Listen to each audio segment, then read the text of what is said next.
Number 101. Luz is 1/4 as old as her father, who is 2 years older than her mother. When Luz was born, the sum of the ages of her father and mother was 50. How old was her mother when Luz was born?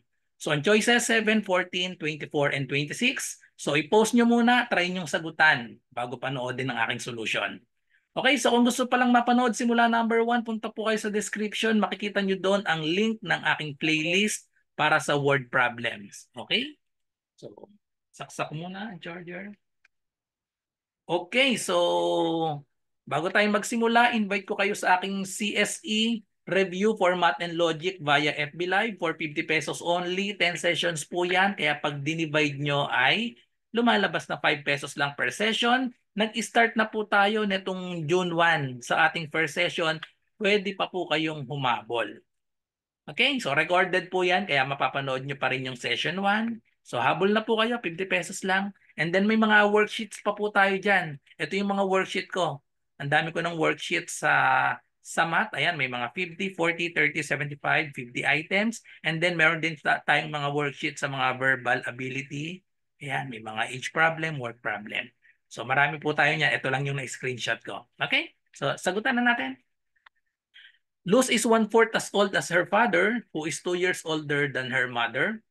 When Luz was born, the sum of the ages of her father and mother was 50. How old was her mother when Luz was born? So i-analyze lang natin mabuti, mag-assign tayo ng variable sa bawat given dito, sa father, mother, tsaka kay Luz. Okay? So i-analyze natin mabuti. Luz is 1/4 as old as her father. So ito medyo panggulo lang itong 1/4 dito eh. Pero sige, ilagay na rin natin sa variable para ma-explain natin mabuti. Okay, so sabi si Luz daw 1/4 as old as her father. So nakabase yung age ni Luz sa father. So lagyan muna natin ng variable si father. Ilet natin ang father ay x. Okay? Kasi nakabase nga si Luz. Luz is 1/4. Ayan, 1/4 as old as her father. So kung si father ay x, ang age ni Luz ay 1/4 of the age of the father. So 1/4 x. Okay? And then, as old as her father, who is 2 years older than her mother. 2 years older daw si father sa kanyang mother. So kung si father ay x, para maging 2 years older siya kay mother, si mother gagawin nating x minus 2. Subtract tayo ng 2. Okay? So ang sabi, when Luz was born, the sum, ayan, sum of the ages of her father and mother, ito yon, sum of the ages of father and mother was 52. So gawa natin ng equation yon. So when Luz was born, the sum, di i-add lang natin yung age ng father tsaka ng mother. Ano yung mother? X minus 2 ay equal daw, ayan, was 50. So equals 50. So yan ang ating working equation. So ang question, how old was her mother? Mother ang tinatanong. How old was her mother when Luz was born? So just solve for x minus 2. Pag na-solve na natin yung x, ang hinahanap natin age ni mother. So sabi ko na nga sa inyo, medyo panggulo lang ito eh. Hindi natin kailangan ito. Si age ni Luz yung 1/4 x, hindi natin kailangan yan. Father and mother lang. So parang nagpagulo lang. Luz is 1/4 as old, hindi naman pala kailangan. Okay? So solve lang natin ng x dito. So pwedeng tanggalin na yung parenthesis dito kasi may plus naman yung symbol bago yung parenthesis. Nilagyan lang natin ng parenthesis para mahiwalay natin na ito si father tapos ito si mother. Okay? So solve for x na tayo. Pagsamahin lang natin ito.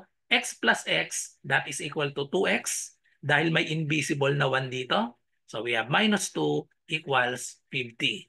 Si negative 2, dalhin natin sa kabila.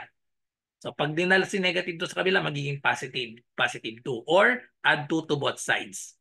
Okay? So add 2 to both sides, makancel out na ito. We have 2x is equal to 50 divided by 2. We have 52. Then last step, divide both sides by 2.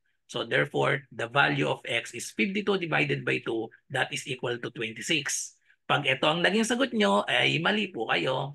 Mali po ang 26 kasi ito pong x equals 26, yan po ay age ni father. Ang hinahanap natin ay si mother. Okay? Baka ma-excite kasi lumabas sa choices. So ang mother ay x minus 2. So subtract lang tayo. So 26 minus 2, ang age ni mother ay 24. So the correct answer is letter C, 24. Okay, so yan yung isang way pagsusolve nito. Depende kasi sa inyo yan kung paano kayo mag-a-assign ng variable. So another solution, gawin natin, i-represent naman natin si mother na x. Tapos si father magiging x plus 2. Okay? So burahin ko muna. So si father ay sabi 2 years older than her mother. So si mother ang gagawin nating x. Tapos si father 2 years older kaya magiging x plus 2. So ito yung another solution. Kanina x tsaka x minus 2.